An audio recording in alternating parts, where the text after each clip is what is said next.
pakai sarung tangan, pakai alat pelindung, pakai apron, pakai gudel ya. Terus abis itu biasanya kita pakai sepatu boots, darahnya soalnya kemana-mana. Terus biasanya sih kalau dokter kayak 2 lapis gitu kita pakai scrub, terus habis itu atau mau ganti scrubnya, terus pakai ini baru pakai sarung tangan. Sarung tangannya sebenarnya nggak perlu sarung tangan steril ya, kecuali kalau misalnya dia SC biasanya sih kita pakai yang steril khusus buat dokternya, leadernya doang. Terus udah habis itu mempersiapkan alatnya. Oke, yang pertama Bu, saya dokter Putri ya Bu, nanti saya akan membantu persalinan Ibu. Jadi hari ini kan Ibu usia kehamilannya udah 39 minggu ya. Ini anak pertama 39 minggu, jadi udah masuk waktu lahir. Tadi saya sudah cek juga udah ada tanda-tanda persalinannya. Jadi kita mau coba lahirkan hari ini ya Bu. Nanti Ibu silakan berdoa, Bapak juga tolong dibantu ya persalinannya, nanti sambil berdoa sambil support ibunya. Ibu nanti kalau misalnya capek atau kalau misalnya ibu udah gak kuat, lemes, boleh nanti bilang ke saya, nanti kita istirahat dulu. Kalau mau minum boleh. Sekarang ibu pipis dulu biar nanti kantong pipisnya ini kosong ya. Nah, nanti kan udah pipis nih. Ada beberapa pasien yang nggak mau dipasang selang, ada yang mau dipasang selang gitu. Kalau misalnya kamu mau nawarin boleh. Ibu nanti kalau ini kan takutnya di tengah-tengah ibu pengen pipis lagi, sedangkan kan susah ya Bu kalau misalnya lagi lahiran. Jadi nanti kita mau coba pasang selang pipis ya, gimana gitu misalnya gitu ya. Ya nanti kalau misalnya pasiennya mau ya tanda tangan, kalau misalnya nggak mau juga tanda tangan. Oke. Terus mempersiapkan alat Partuset, Hecting Set, resusitasi bayi, dan obat seperti uterotonika, oksitosin, dan ergometrin. Ini lidocaine. Oh ini oksitosin, lidocaine tuh buat ini ya episio. Terus ada oksitosin, bisa pakai oksitosin, bisa pakai ergometrin, sama aja semuanya sama-sama uterotonika. Ini buat suction, kita udah nggak pakai beginian ya, jadi biasanya langsung alat suction terpasang. Ini buat suction bayinya. Terus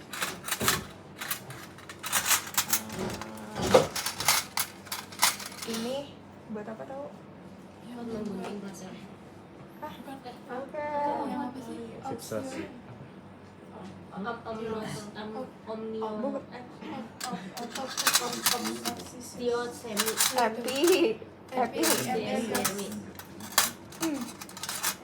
Ini baru yang buat itu amnion ya, kantong.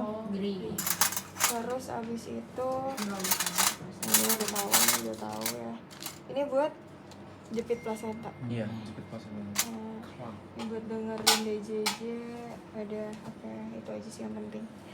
Oke, terus berikutnya adalah persiapan penolong cuci tangan 6 langkah menggunakan apron, sarung tangan, kacamata, dan masker. Oke, jadi nanti ya pakai gudel, terus habis itu pakai apron, terus kita pakai boots, pakai ini penutup ini kepala, terus pakai handscoon. Jangan lupa untuk cuci tangan dulu sebelum menggunakan handscoon. Oke. Jadi nanti yang menolong persalinannya nggak cuma satu, ada lebih dari satu. Ada yang menolong persalinan, ada yang menangkap bayi ya, jadi beda. Nanti kalau misalnya menangkap bayi itu dia langsung resusitasi. Kalau biasanya kalau misalnya dokter umum kalau di rumah sakit, kalau misalnya pasien persalinan normal kita bertugas gendong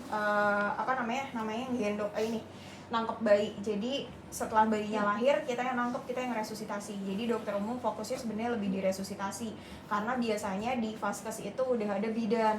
Jadi yang melahirkan itu bidan.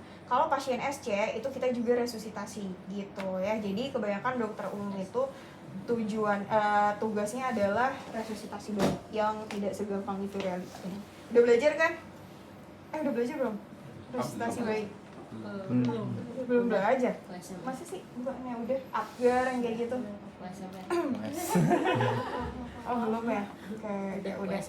Oke, berikutnya adalah kita udah siap nih semua alatnya. Pastikan ready ya, semua alatnya harus wajib udah.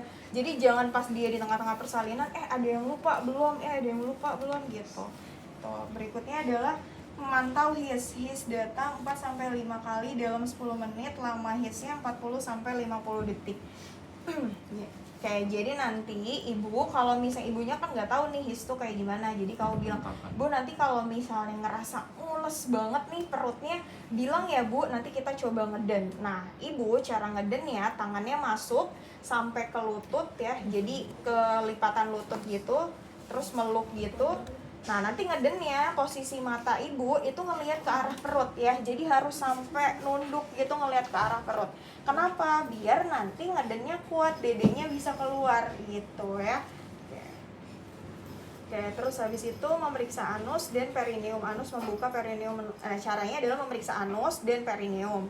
Anus membuka, perineum menonjol, dan ibu ingin mengeden. Jadi nanti tanda-tandanya tuh kalau dia udah mau ngeden, ininya tuh nonjol, ininya nonjol, terus abis itu dia kayak menipis gitu, terus ada kayak orang mau ngeden, tau kan ya, nonjol gitu, nonjol, terus ininya biasanya menipis gitu, kayak kedorong ketarik gitu. Terus berikutnya adalah melakukan periksa dalam untuk menentukan pembukaan lengkap, porsio tidak teraba. Jadi kalau misalnya dia pembukaannya udah lengkap, porsio itu kan kanan kirinya nih, dia kan udah nipis ya, karena kan udah melebar, jadi nggak keraba porsionya. Terus penurunan kepala Hoch 4 atau ketinggian 3. Nah jadi kepalanya udah turun nih, biasanya udah turun, tapi biasanya belum sampai sini, biasanya sih udah sampai sini. Coba dorong deh. Biasanya udah segini lah minimal, jadi udah turun dari pintu bawah panggul ya bisa. Terus selaput ketuban masih utuh atau sudah pecah ya, nanti kita lakuin dipecahin kalau misalnya udah pecah. Menjelaskan kepada ibu dan keluarga bahwa ibu sudah masuk kala 2. Oke Bu, kita mulai ya. Jadi pertama kita rasain dulu nih rasain dulu nih perutnya gitu ya. Bu udah ada rasa mules atau enggak? Jadi biasanya kalau kita sambil massage itu ngebantu kontraksi dari si perutnya. Udah ada rasa mules belum Bu? Gitu. Misalnya oh udah Dok gitu. Nah yaudah kita mulai ya Bu. Jadi tadi kalau misalnya ibu mules, posisi kakinya seperti itu, matanya ngelihat ke perut ya Bu gitu. Terus kamu lihat ini udah menonjol, udah menipis. Terus abis itu kamu lakuin pemeriksaan dalam. Oke, ini lebarnya, lubangnya gede banget nih, jadi agak susah nih. Misalnya lubangnya rapet, jadi nanti kan tangannya biasanya kita masukin satu tangan dulu, terus baru 2, terus ya udah nanti dicek nih. Jadi yang diukur itu ininya nih, jarak ininya ini udah segini kan, ini pembukaannya udah 10 cm atau cuma segini gitu ya. Jadi diukur tuh si jari kita, makanya kalau misalnya jarinya panjang enak nih, karena lokasinya tuh apalagi kalau misalnya yang masih kecil, ini tuh dalam banget, nggak sependek ini ya. Jari aku aja susah nyampe, sampai biasanya aku kalau periksa dalam sampai kayak gini karena jari aku kan pendek gitu. Jadi biasanya kita masukinnya nggak langsung sup gitu, nggak langsung, jadi pelan-pelan gitu. Misalnya ini masuk dulu 1, terus habis itu 2, karena ini lebar ya, jadi nggak rapet, jadi gini, terus baru 2. Nah terus habis itu kita ukur nih pembukaannya udah berapa senti, terus sampingnya oh porsionya udah nggak keraba, oh ini udah pembukaan lengkap gitu. Bukaan yang di mana sih Dok? Apa? Yang di dalam. Bukan yang di dalam. Yang di mana? Yang di dalam, yang di rahim. Bukaannya. Nggak ada, ini bentuknya kayak gini, nggak ada struktur anatominya. Kalau di yang asli ada bukaan yang di dalam. Kalau yang di asli kan ada ada bangunan anatominya. Nah jadi kayak kita tahu nih batasnya di mana. Kalau ini nggak ada gitu, cuma langsung yang diukur berarti lubang. Yang diukur itu jarak pembukaannya, bukan jarak pembukaannya, lebar pembukaannya. Ini Dok, ke atas Apa? ke atas Iya, atau ke gini, samping? gini, bisa gini. Ini porsio. Kalau gini porsio, bisa gini gitu. Pembukaan.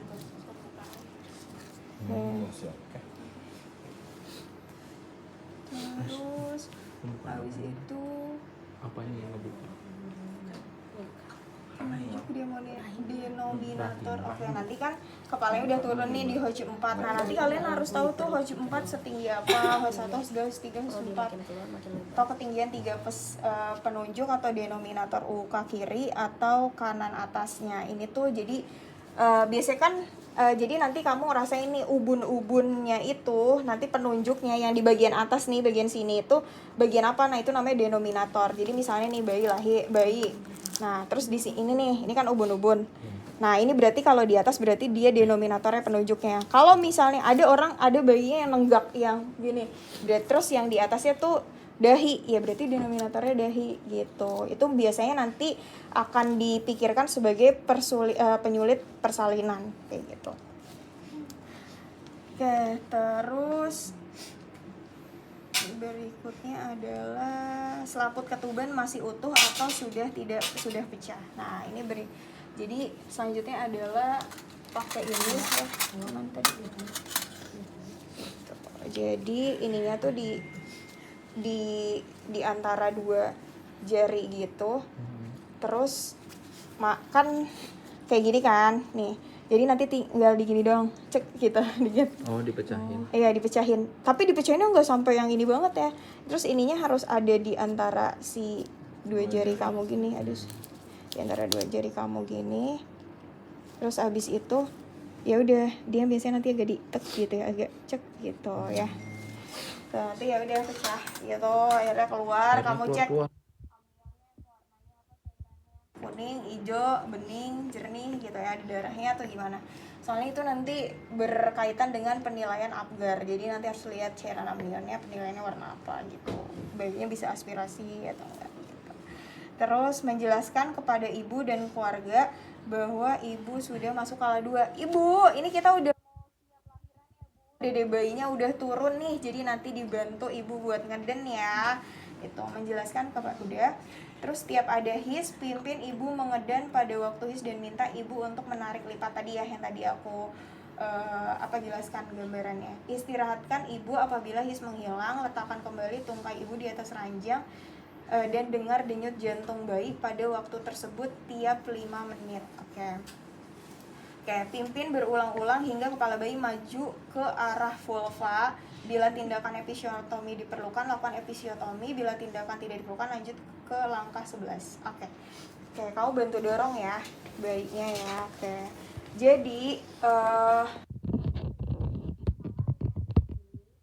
terus yang ini kayak gini. Terus Jadi nanti kepalanya kan pasti akan makin turun ya. Ini tujuannya apa? Tujuannya buat nahan nih yang ini tangan kita. Jadi karena kalau misalnya dia nggak tahan, dia bisa robek di sini ya. Jadi ini nahan, terus yang bawah gini ini. Jadi kayak si vulvanya tuh digini nih, ya diginiin. Nah gitu. Jadi biar dibantu dia turun. Yang ini nahan, karena tadi yang bisa robek gitu. Jadi coba ceritanya ya. Nah, ayo Bu, ngeden Bu. Gitu. Ngeden yuk, ngeden. Oke, lagi Bu. Kayak gitu ya. Jadi terus diginiin. Nih misalnya susah nih. Kayak ini kan dia susah ceritanya. Kita lakukan episiotomi. Nah, biasanya sih kalau ngelakuin episiotomi nggak pakai lidocaine, langsung digunting biasanya. Karena kalau misalnya ibu hamil tuh dia ada ada ibaratnya ada analgetik analgetik esensial yang ada dari badannya sendiri gitu loh. Jadi kita bisa nggak lakuin ceritanya pakai lidocaine. satunya udah gak ngerasa gitu ya. Iya, Gak nih. usah pakai bius. Iya biasanya. Cuman kalau misalnya ini ya nggak apa-apa. Ini misalnya pakai lidocaine nih. Lidocaine ya udah nanti kita masukin lidocaine. Biasanya sih pakai spuit yang 3 cc. Ya udah nanti bentuknya adalah miring kayak gini. Coba boleh satu dibuka. Anestesi lokal. Tapi biasanya di Dok, biasanya sih fungsi nahan tadi tangan tuh biar nggak sobek aja dok. Iya, ini kan kencang kan dia kalau misalnya ini tuh bisa kencang, bisa robek. Tuh yang mana? Kuat. Ini. Ini. Mananya? Ini sama bagian ini. Iya, atasnya ini sama bagian bawahnya. Serak gitu. Maaf dok, nggak tahu. Iya. Kanannya ya. Maaf. Misalnya kayak biasa, misalnya ini ya udah nih, ya udah berarti ini kita kan ini ada di bayinya ya, jadi harus hati-hati ya, harus ada renggangnya, harus ada jaraknya. Jadi habis itu suntikinnya miring gitu, miring kanan lurus, terus habis itu aspirasi, terus habis itu ke samping masukin, aspirasi, masukin ini gitu. gitu ya. Nanti kan kalau dia masuk ke lidokain dia akan kayak bengkak gitu ya, kayak ada balonnya gitu. Kayak gitu. Terus ya udah habis itu kita lakukan pengguntingannya. Oke. Kita lakukan pengguntingannya sama ya. Jadi harus ada yang menjarakkan biar tidak ada gunting. Gitu. Gunting ya. Oh iya, mandi. Makanya berbakti sama ibu. Terus udah habis itu udah selesai digunting. Bu, udah mau ngeden lagi belum? Kalau misalnya udah mau ngeden lagi sok yuk ngeden lagi, Bu. Ya yang kuat ya. Oke, keluarin aja coba. Bu mau lah. Nah, harusnya ada kain lagi ya. Ini kan ceritanya kain bawah. Oh, Ada kain lagi. Kain satu lagi buat yang Buat nahan ini kan menyekat.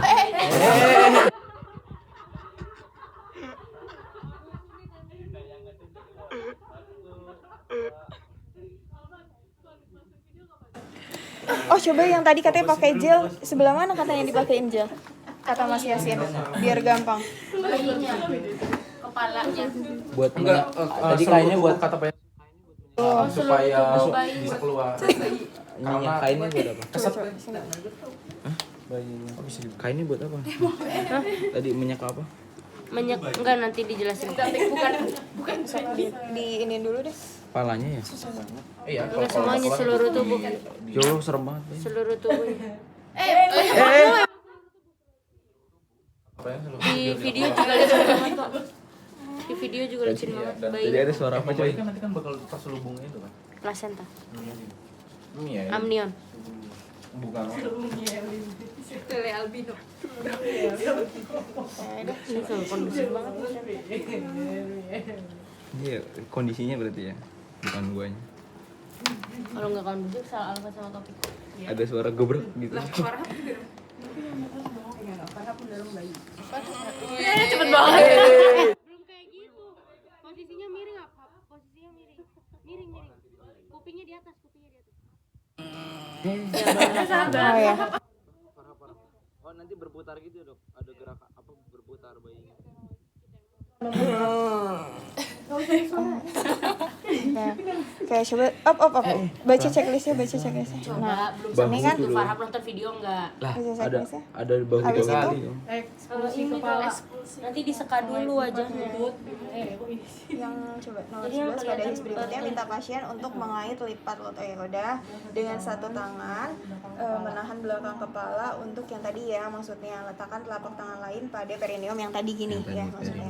Terus dan ibu jari sehingga bagian di antara kedua jari tersebut dapat mendorong perineum untuk membantu lahirnya berturut-turut. Udah, nanti kan tadi boleh dilahirin. Nih misalnya gini lahirin. Yuk Bu, ngeden Bu. Nah, keluar nanti kita lihat nih. Berturut-turut yang akan lahir adalah dahi, terus habis itu mata, hidung, mulut dan dagu. Ini kalau posisi bayinya normal ya. Terus lepaskan pegangan pada belakang kepala dan perineum. Perhatikan proses putar paksi luar kembali ke arah punggung. Ambil kain handuk bersih, seka muka, mulut, hidung dan kepala bayi. Oke, jadi biasa nanti kita lap nih bayinya gitu. Kepalanya aman. Iya, emang ya udah gini aja, Bang, lapnya begini kok. Udah, terus habis itu kan nanti kan aslinya si bayinya akan muter gitu kan. Terus dengan tangan kiri, muter sendiri ya, bukan kita yang muterin kalau aslinya. Dengan tangan kiri dan kanan, pegang kepala bayi secara biparietal sambil meminta ibu sedikit mengedan gerakan bayi ke bawah sehingga lahir bahu depan. Oke, jadi tangannya posisinya gini yang selanjutnya. Gini. Terus, yuk Bu, ngeden Bu. Ngeden ke bawah. Sampai bahunya. Nah, Jauh sedikit nih. Terus ini diselusur ya gitu. Nah, udah gitu jadi gini, atas bawah ke atas. Udah. Ke atas bawah gitu ya. Jadi gerakannya apa? Sampai bahunya kan kita mau lahirin ini kan gini.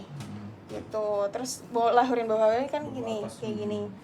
Terus gerakan benar pada kepala bayi ke atas dan ke bawah sehingga lahir bahu belakang. Ini ya, udah.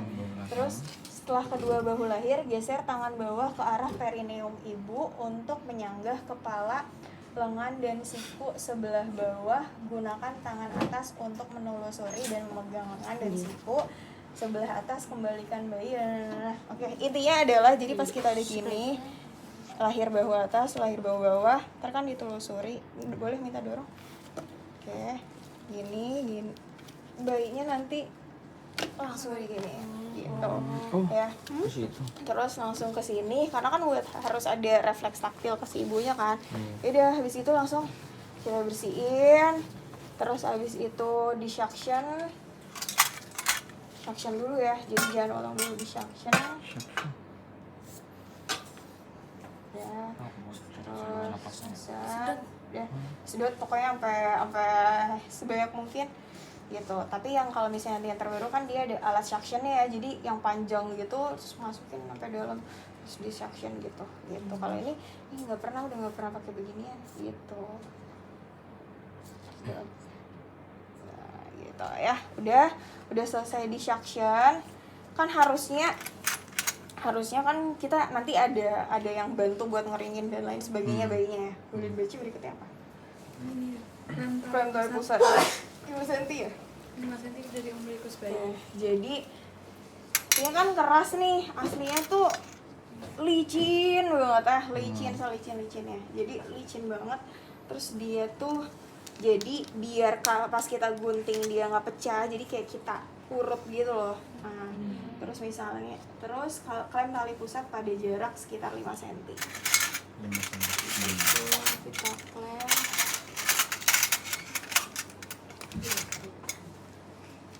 Kelihatan nggak? Sini.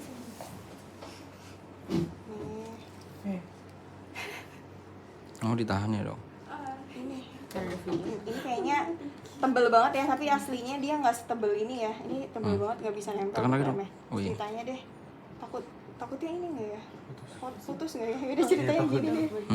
Ceritanya gini. Ini tuh harusnya kalau di video si yang Iya. tadi ininya tuh nggak ada di sini. Oh, nggak ada putih-putihnya. Jadi cuma selangnya Oh, doang. dokter apa pakai klem yang biru dokter? Katanya pakai klem yang Oh, biru kita itu. pakai yang Oke, belum dibuka. Boleh buka nih?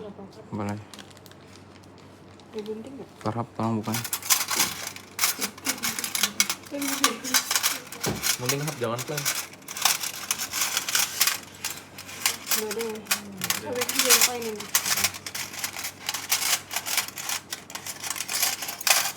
Kok tinggi banget?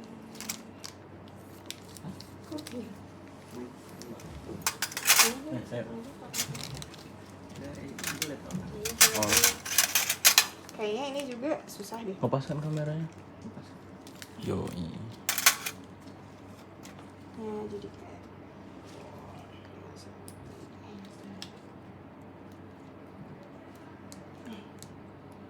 kan. Nggak mau tuh. Ya udah ceritanya kejepit ya. Iya dokter. Memang kalau di video juga nggak ada ini sih. Tuh, nggak ada ya udah. talinya. Ya udah ceritanya kejepit. Terus abis itu Pasang klem kedua. betul. Jaraknya berapa? Tiga. Tiga ya. sama tiga. Ya, terus abis itu misalnya di sini. Jangan lupa tadi biasanya kita diperes dulu gini. Soalnya kan yang mau digunting ini, kalau misalnya dia kalau kita peres tuh nanti darahnya muncrat pas digunting. Udah. Terus abis itu Pegangan tali pusat di antara dua klem dengan tangan kiri, kemudian dengan tangan lain gunting tali pusat di antara kedua klem. oke, jadi maksudnya adalah kan si tali pusatnya tuh nempel ke si bayinya. Jadi biar kita guntingnya nggak salah, ininya harus ada jarak antar jari kita gitu, biar nggak kena si bayinya. Ya udah, habis itu tinggal di Penting. mana tadi guntingnya? Ya udah, habis itu tinggal di gunting. Nah, udah selesai digunting. Ntar kan tersisa ini doang kan. Ini kan udah nih, udah selesai. Tersisa ini doang. Terus habis itu dia Ikat IMD tali nggak? pusat. Apa? Ikat tali pusat. Iya, di ujungnya bisa kita kasih salep, bisa nggak dikasih salep juga nggak apa-apa. Biasanya ditutup kayak bungkus kasa gitu, dibungkus kasa, diikat set gitu, dibungkus kasa. Oh yang gitu. dilepas yang sebelah sana. ya? Iya, yang ujungnya yang dibungkus, yang ininya mau nggak usah dibungkus gitu. Terus Silakan pada asisten palpasi abdomen apakah ada bayi Oke. kedua. Jadi nanti bayinya ini nggak bisa dilepas ya. Jadi nanti ya udah, nanti bayinya kan udah di ini ya, ini kan tadi kan ada kainnya nih di sini. Karena kan bayi harus hangat. Nah, yaudah nanti kita langsung kasihin ke yang asisten bayi gitu. Oke. Nah, berikutnya adalah kita kala 3 ya, kelahiran plasenta. Yuk. Nah, untuk yang kelahiran plasenta ini setelah berapa? Oke, itu udah. Oke. Nah, selanjutnya adalah kita melahirkan plasenta. Biasanya kan ibunya udah capek banget nih. Jadi mungkin ngedennya nanti nggak akan terlalu kuat, kontrasinya nggak akan terlalu kencang. Jadi kita harus kasih oksitosin gitu ya. Kita kasih oksitosin. Misalnya ini oksitosin ya di IM ya, di sini, just gitu ya, di pahanya. Set, sini boleh, sini boleh, gitu ya, di pahanya. Jadi ini kan posisi pahanya gini, jadi bukan yang di bawah ya, yang di atasnya. Ya, pas. Iya, kan kalau ini mah pantat ya, pahanya. Enggak di sini. Enggak di sini. Di pahanya biasanya sih vastus lateral, biasanya sih agak di sini. Ya, gitu. Nah, di bawah, kalau misalnya di bawah kan dia lebih deket ke paha jadinya gitu. Terus posisinya kan dia bayinya gitu kan, si ibunya ya. Nah, ini biasanya sih kita ini intinya di paha, jangan di pantat gitu ya. Terus pindahkan klem pada tali pusat hingga berjarak 5-10 cm dari vulva. oke, pindahkan klem. Terus Letakkan satu tangan di atas simfisis untuk menahan uterus. jadi boleh.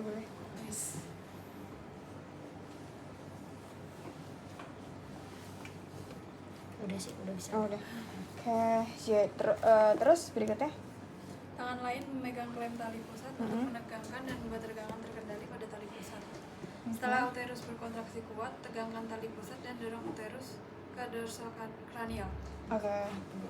Oke, jadi waktu pas lahiran plasenta itu si tangannya tuh nggak narik ya, kita tuh tangannya nggak narik plasentanya kan, nanti udah nih kita udah suntikin cus gitu ya, kita udah suntikin, terus abis itu si dia udah mulai mules lagi, kita tanya ibu udah mulai mules belum, atau kita masas gitu ya biar ibunya tuh mules gitu. Kalau misalnya udah mulai mules lagi, ntar si plasentanya akan turun sendiri, jadi dia nanti akan makin turun kayak gitu ya. Oke, terus cara ngeklaimnya adalah misalnya ini keluar nih, turun kan, dia nanti akan keluar, terus habis itu nanti klaim ya. Oke, terus habis itu tadi yang tangan yang megang ini Ya. Satu tangan di atas simfisis untuk menahan uterus. Tangan lain megang klem tali pusat untuk menegangkan dan membuat tegangan terkendali pada sama tali pusat. fungsinya adalah kita arahnya ke sana ya, jadi gini terus nanti turun. Oke, terus habis itu nanti pindahin lagi, ntar dia akan turun sendiri, nggak usah ditarik, jadi yaudah turun ceritanya ya. Terus sambil ininya nahan, dorong ke sana buat apa ya, buat ngasih gerakan. Terus turun lagi, jaraknya berapa ngeklaimnya? 5 cm ya. Oke, udah, terus nanti dia akan turun lagi. Oke, udah mentok, udah kelihatan si ari-arinya nih. Nah, habis itu Setelah uterus berkontraksi kuat. yang udah pas ujungnya keluar. Ini ya. Nah, ya udah, nanti dia itu ini kan keras nih, jadi nanti dia ini kan lembek banget ya, nanti jadi dia akan keluar terus ya, kayak gini, terus nanti dia akan kedorong lagi. Nah, udah sampai kayak gini, udah nggak usah pakai klem, kita langsung keluarin aja, terus ya udah selesai, dikasihkan di kom kayak gitu ya, di baskom gitu ya udah, terus selesai. Nah, habis itu berikutnya adalah memeriksa si ininya ya, kotiledonnya ya lengkap atau tidak gitu ya. Nanti kita lihat apakah ada yang kayak berlubang atau apa, takutnya enggak. Ini biasanya sih kita alirkan air gitu buat lihat beneran lengkap atau enggak, karena kalau kayak gini agak susah gitu dialirin air, terus oh ternyata aman nih gitu ya udah, nggak ada yang ketinggalan di dalam. Terus habis itu Segera setelah plasenta lahir, lakukan pijatan ringan pada uterus dengan menggosok permukaan depan uterus secara sirkuler dengan telapak tangan atau jari tangan sehingga kontraksi berlangsung. Oke, jadi tadi balik lagi, ini tujuannya adalah untuk merangsang kontraksi ya. Jadi kalau misalnya ibu habis hamil kan komplikasi paling sering itu adalah perdarahan pasca hamil. Jadi kalau dia berkontraksi, dia akan membantu menghentikan perdarahannya, karena kalau kontraksi itu kan dia ototnya mendek. Nah, dia nanti akan ngejepit pembuluh darahnya, jadi kayak sistem bebat tekan gitu. Terus Bila terjadi perdarahan, perbaiki kontraksi dan segera eksplorasi untuk mengetahui penyebab perdarahan. Oke. Setelah lakukan tindakan yang sesuai. Oke, terus Penanganan keempat. penanganan kala 4. Oke, jadi misalnya nih, kok kayak pas kita pegang nanti kan kita ngerasain nih, kok ini udah lembek ya, maksudnya perutnya nggak kencang lagi, kita udah rangsang-rangsang nggak ini juga nih gitu, maksudnya nggak kencang lagi, boleh misalnya kita suntik lagi gitu, karena misalnya perdarahannya masih ngucur terus, kita suntik lagi boleh pakai oksitosin atau ergometrin, itu biasanya nanti masuk ke bagian dari penanganan perdarahan. Oke, next. Yang tadi kala 4, masuk kala 4. Ganti baju ibu dengan baju bersih dan kering, pasang pispot datar dan lebar pada bagian punggung untuk memantau darah yang keluar. Tutup perut bawah dan tungkai dengan selimut. Pantau tanda vital, kontraksi uterus dan perdarahan tiap 15 menit hingga 2 jam pasca kala 3.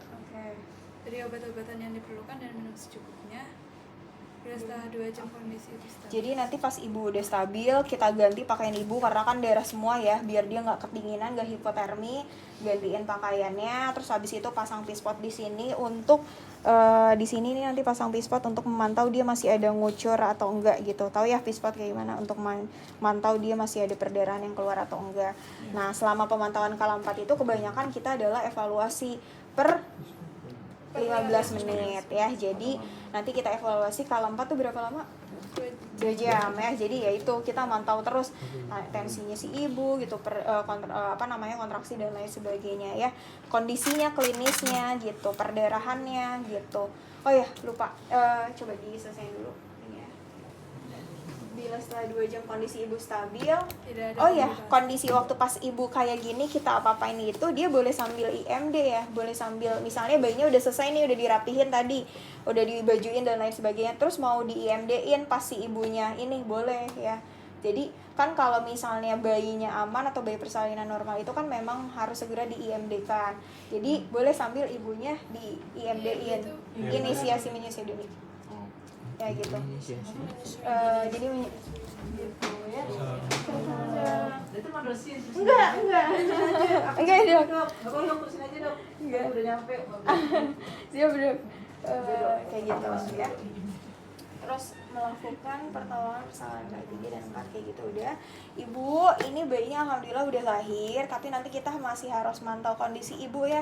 Kalau misalnya ibu nanti ada keluhan atau apa bilang, nanti dedenya kita mulai menyusui ya Bu. Biar jadi ininya tuh nggak langsung ditempelin di dekat putingnya ya, nggak langsung ditempelkan di dekat putingnya, tapi di sekitarnya. Jadi nanti biar si bayinya nyari sendiri gitu, gitu. Jadi ditemplokin gitu bayinya. Ini kan udah pakai baju nih dia, ini kan dia diginiin gitu, gitu sambil ditutupin ibunya, ntar dia nyari sendiri gitu ya. Jadi fungsinya buat tadi. Terus, nah ini tambahannya adalah tadi misalnya nih pas lama ngeden ibunya capek, terus pengen istirahat dulu, boleh dikasih minum sambil kita cek per 5 menit DJJ dari janinnya ya. Jadi jangan lupa dicek DJJ-nya gitu ya. Lupa pakai ini. Oke ya, jadi jangan lupa dicek DJJ-nya nih, DJJ dari si janinnya. Terus abis itu ya udah kalau misalnya DJJ-nya bagus nih, ini tuh cara ngitungnya tuh per 4 deh kalau nggak salah. Nanti coba tanya dokter Tias ya, karena aku udah gak pernah pakai ini dari awal, jadi agak lupa nih. Nanti bisa tanya dokter Tias. Kayak gitu. Terus per 5 menit ya. Nah sambil tadi inisiasi menyusui dini udah sih paling itu aja. Jadi jangan lupa nanti waktu pas ujiannya misalnya ibu udah mulai capek ya Bu, ya udah nggak apa-apa istirahat dulu, per 5 menit kita mendengarkan DJJ dari janinnya gitu ya. Jadi jangan lupa menyampaikan itu. Terus udah ini kala 4 bersih dan lain sebagainya. Kalau misalnya bayi sih biasanya nanti ada tambahin di imunisasi dan lain sebagainya gitu ya gitu. Oke, ada yang mau ditanyain? Jadi fisiotomi udah.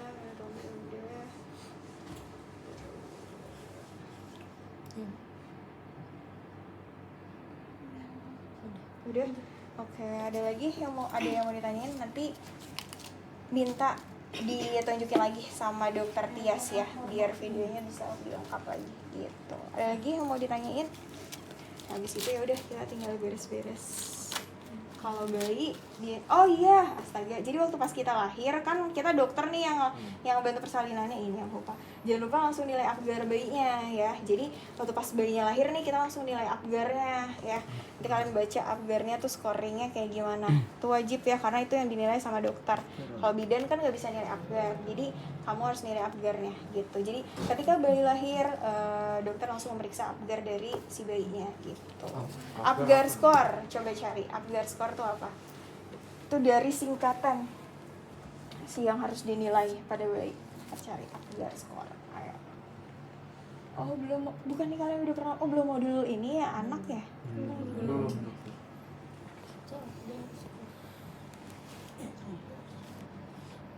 Wah. Nah, sederhana dan cepat untuk digunakan untuk Ininya coba cari kolomnya.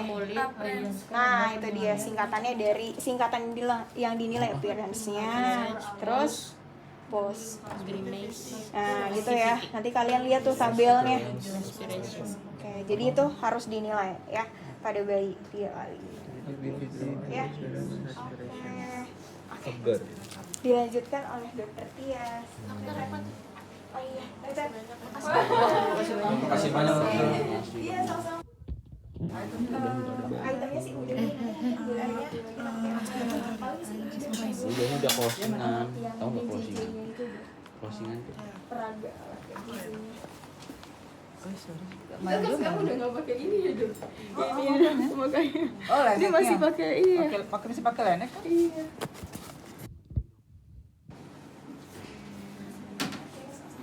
Ini buat apa ya Dokter Putri ya?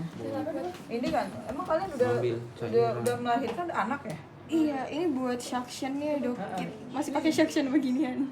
Iya kan maksudnya kan kalau ini berarti kamu udah diajarin anak, udah masuk modul anak? Belum. Di checklistnya sih ada alat resusitasi bayi dok. Tapi belum belajar resusitasi dok. Iya makanya ini harusnya biasanya. Ini kamu berapa sih kalian? 2000? 2000 awal 2024 dok. 2024. Tahun baru. Kurikulum baru ya? Iya. Iya.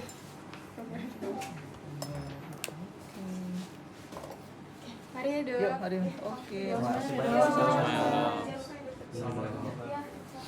Gimana ya mulainya ya? Jadi kalian udah dapat modul apa aja? Kemarin baru kardio respirator dan Hematologi. Hematologi.